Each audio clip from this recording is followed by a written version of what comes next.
आराम से copy pen छोड़ दो, 2 मिनट ध्यान से मेरी बात को सुन लो, क्योंकि ये क्वेश्चन बहुत इंपॉर्टेंट है, कई बार एमसीक्यू में पूछ लेता है, तो आपको आंसर सीधा पता होना चाहिए। और कई बार ये बिना एमसीक्यू में पूछता है, 4 या 5 मार्क का क्वेश्चन आता है, कह रहा है दो कंडक्टिंग वायर हमने ली ऑफ द सेम मटेरियल। जैसे मान लो सेम मटेरियल का मतलब होता है, मान लो कि वो भी लोहे की बनी है, वो भी लोहे की बनी है, वो भी चांदी की बनी है, वो भी कॉपर है, वो भी कॉपर, ऑफ इक्वल लेंथ की ली, इक्वल डायमीटर लिया, पहले उनको सीरीज में लगाया, फिर उनको पैरेलल में लगाया, फिर बताओ उनका रेशो। अब अगर सीरीज और पैरेलल में करंट जाएगा वायर में से तो हीट निकलेगी, तो कह रहा है मुझे बता दो, रेशो बता दो हीट का, जो निकली सीरीज में जो कितनी निकली और पैरेलल में कितनी निकली, इनका रेशो बता दो। तो शुरू करते हैं, क्या दिक्कत है। तो हम एक काम करते हैं ना, दो चीजें कह रहे हैं ना, तो हम दो चीजों को इमेजिन ही कर लेते हैं। मान लो ये दो वायर है ऑफ इक्वल लेंथ, है ना, मान लो ये लेंथ है and equal diameter are first connected in series, पहले उसने लगाई सीरीज में, सीरीज में लगा रहे हैं, कह रहा है फिर कनेक्टेड इन पैरेलल, तो पैरेलल का मैं यहां लिखता हूं वैसे, इन दोनों को पैरेलल लगा रहा है, ठीक है, यही कह रहा है ना, लैंग्वेज यही कहना चाहता है वो, कि दोनों को मैंने पहले सीरीज में लगाया, फिर दोनों को मैंने पैरेलल में लगाया, और दोनों का मतलब अगर दोनों का इक्वल लेंथ है और इक्वल मटेरियल है, इट मींस ये भी आ रहा है, ये भी आ रहा है, ये भी आ रहा है और ये भी आ रहा है, यही लैंग्वेज कहना चाहता है वो, है ना, यही तो कह रहा है कि उन दोनों को पहले मैंने सीरीज में लगाया। देखो क्वेश्चन की लैंग्वेज समझना बड़ी इंपॉर्टेंट है, लैंग्वेज अगर आपने कैच कर ली, क्वेश्चन आधे से ज्यादा क्वेश्चन तो वैसे ही खत्म हो गया, माइंड में खत्म, फिर लिखना ही तो रह जाएगा। तो मैंने दोनों को आर आर क्यों लिया, आर आर क्यों लिया, मैंने अलग क्यों नहीं ली वैल्यू, क्यों, क्योंकि इक्वल लेंथ है और इक्वल डायमीटर है और सेम मटेरियल है। तो ये मैंने पढ़ा था, याद है, सेम मटेरियल होता है तो क्या होता है, दोनों का रेशियो सेम होगा। तो सीरीज में लगाया तो दोनों में हीट निकलेगी, तो बताओ हीट का रेशियो बता दो कितना होगा, मतलब आपसे पूछ क्या रहा है पहले वो बताया था, हीट इन सीरीज बता दो अपॉन हीट इन पैरेलल कितना होगा। एग्जाम में पूछता बार बार ये, तो पहले एक काम करते हैं, सीरीज की बात करते हैं। अगर मैं इसका नेट आर निकालू, आर एस बोल दूं रेजिस्टेंस सीरीज, तो ये होगा R1 प्लस R2, मतलब आर एस कितना होगा मेरे पास, आर प्लस आर, आप आर प्लस आर करोगे तो 2R आएगा, तो R S resistance in series कितना आ गया मेरे पास, ये आ गया 2R, ठीक है। अब इसका निकालो आई, करंट निकालो, फॉर्मूला क्या होता है, फॉर्मूला होता है V is equal to I R. आपको शायद पता होगा सीरीज में हमारा करंट सेम रहता है और V अलग होता है, तो V is equal to I R, और I इज इक्वल टू क्या लिख सकता हूं मैं, I is equal to V by R लिख सकते हैं, क्रॉस मल्टीप्लाई। अच्छा, आई एस लिख दूं, ज्यादा बेस्ट रहेगा अगर मैं आई एस लिख दूं, क्योंकि करंट इन सीरीज है ये। तो V by R, V by R, R की जगह मैं 2R लिखूं, आर एस होगा क्योंकि 2R लिख दूं, आई एस आ गया मेरे पास, ठीक है, यहां तक कोई दिक्कत है बताओ। मैंने पहले क्या करा, दोनों को सीरीज में लगाया, आर प्लस आर हो गया आपका, 2R हो गया, नेट नेट आर आ गया मेरे पास 2R। सीरीज की बात कर रहा हूं मैं, पैरेलल की तो बात ही नहीं करी अभी तक मैंने। इसके बाद मैंने करंट निकाला सीरीज में, ये आ गया। अब आप निकालो हीट, हीट निकालो। हीट का मामला क्या होता है, H is equal to joules of heating, क्या कहता है, H is equal to I square R T. निकालो जरा, हीट इन सीरीज निकालो। मैं एक काम करूं, जरा इसको पैरेलल को जरा इरेज कर दूं, क्योंकि पैरेलल हम कर लेंगे, पहले जरा सीरीज तो कर लें, क्योंकि सीरीज का एक कंसेप्ट तो बना ले, उसके बाद हम पैरेलल भी कर लेंगे। अब आप निकाल लो, H इज इक्वल टू क्या होता है, आई स्क्वायर आर टी।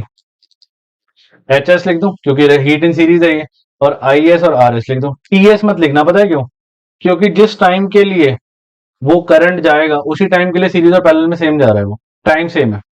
तो H S heat in series आ गया आपके पास, आई एस का स्क्वायर मतलब V बाय 2R का स्क्वायर, और आर एस की जगह में क्या लिखूंगा, 2R इन टू टी। तो एच एस आएगा मेरे पास, ये आएगा, स्क्वायर आप खोलो तो ये होगा V स्क्वायर, 2R का स्क्वायर, 2 का स्क्वायर होगा 4, R का square R square into 2R into T. इस 2 से ये 2 गया, इस R से एक R गया, एच एस आ गया मेरे पास, क्या आया, V square T by 2R। Heat in series आ चुका है, क्या आया है, V square T by 2R आ चुका है हीट इन सीरीज, ठीक है। इसको हम हीट इन सीरीज निकाल चुका है। अब सेम फिनोमिना, इसको जरा नोट डाउन करो, और हीट इन पैरेलल एक बार खुद कोशिश करो, सेम फिनोमिना सेम तरीका। अब हम पैरेलल के वाले के पास जाने वाले हैं। मतलब इन दोनों को मैं कैसे लगाऊंगा, इन दोनों को मैं पैरेलल लगाऊंगा आर और आर को, और फिर से हीट निकलेगी, और फिर से मैं सेम फॉर्मूला लगाऊंगा, पहले आर पी निकालूंगा, फिर आई पी निकालूंगा, फिर एच पी निकालूंगा, फिर एच एस और एच पी को डिवाइड कर दूंगा, आपकी रेशो आ जाएगी। तो जब तक के लिए आप एक काम करो, इस वीडियो को पॉज करो और इसको नोट डाउन करो, फिर हम हीट एच पी निकालते हैं। ठीक है, एच पी, हिंदुस्तान पेट्रोलियम। देखो मैं जब तक इरेज करता हूं, तो एच एस आ चुका है मेरे पास। अब हम एच पी निकालने जा रहे हैं। मैं सब कुछ इरेज कर रहा हूं, बस ये एच एस लिखा हुआ रहने देता हूं, ठीक है। तो यहां से हम एच पी निकालेंगे।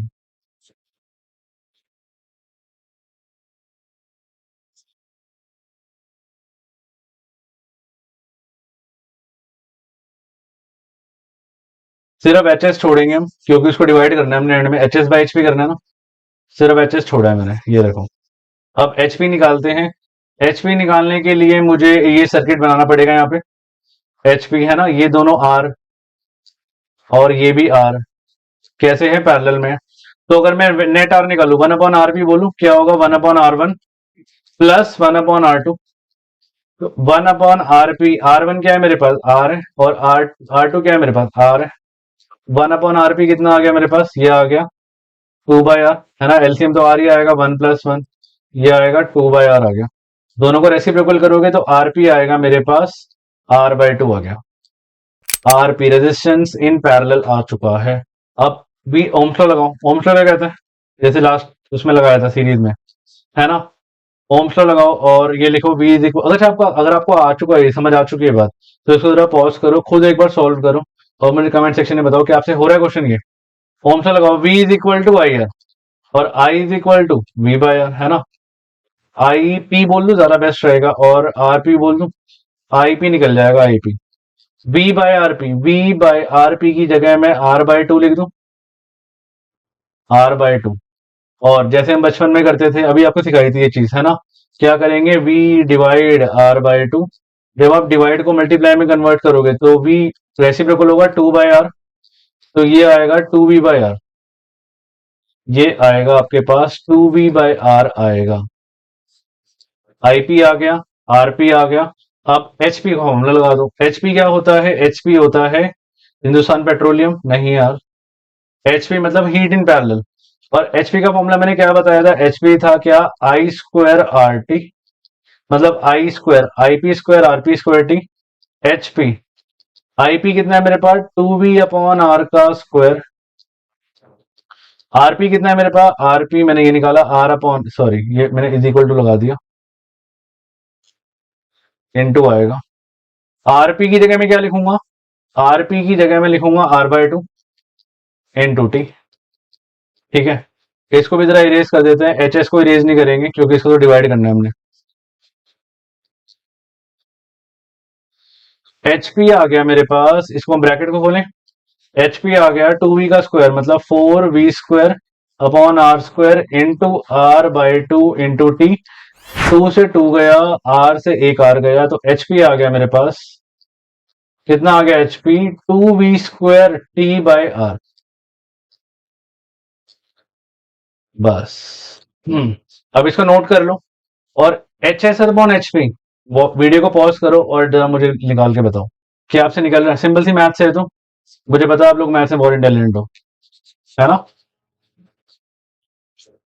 H S upon H P, H S upon H P निकाले एक बारी, ये रहा। So H S upon H P, H S क्या है मेरे पास, एच एस है V square T by two R, और एच पी है मेरे पास two V square T by R. इस आर से ये आर गया, वी स्क्वायर से वी स्क्वायर गया, टी से टी गया, और ये टू नीचे आ रहा है, ये नीचे आना चाहता है तो इसको रोक क्यों रहे हो यार, बुला लो ना। तो ये आ गया one upon two into two, H S upon H P आ गया मेरे पास वन अपॉन फोर, आंसर आ गया। Option number C is answer. देखा, मैंने कहा था कितना सिंपल क्वेश्चन है, आप मानते नहीं यार मेरी बात, कितना सिंपल क्वेश्चन है ना। नहीं, मजाक कर रहा हूँ, मुझे पता है थोड़ा सा डिफिकल्ट है और एक बार में मुझे पता डाइजेस्ट भी नहीं होगा। तो इस वीडियो को एटलीस्ट दो तीन बार करना। हमने कुछ नहीं करा, हमने पहले ये आरपी तक समझ आ गया होगा आपको सबको, फिर मैंने ओम्स लॉ लगाया, आईपी निकाला, फिर मैंने जूल्स ऑफ हीटिंग था ना, H is equal to I square R T, इसमें इसको डाल दिया। सीरीज में भी यही काम किया, पैरेलल में भी यही काम किया, दोनों को डिवाइड कर दिया, आंसर आपके सामने। कई बार एमसीक्यू में डायरेक्टली क्वेश्चन आता है तो सीधा 1:4 आप लगा सकते हो, बट कई बार एमसीक्यू में नहीं देगा तो आपको ऐसे करना पड़ेगा, 3-4 नंबर से कम का क्वेश्चन ये नहीं आएगा। ठीक है, आगे चलें। ये देखो सिंपल सा सॉल्यूशन है इसका, जो मैंने आपको समझाया था वही लिखा हुआ है, सेम चीज। पहले मैंने ये लिखा, आई एस आ गया था, एच एस मैंने निकाल के V square T by two R कर दिया था, फिर मैंने एच पी निकाला था, एच पी कितना आया था 2v² टी बाई आर, फिर इसको मैंने डिवाइड करा था, डिवाइड करोगे तो कितना आएगा, इट इज 1/4। आपको वीडियो को अगर स्क्रीनशॉट लेना है, नोट डाउन करना है तो आप कर सकते हो पॉज करके।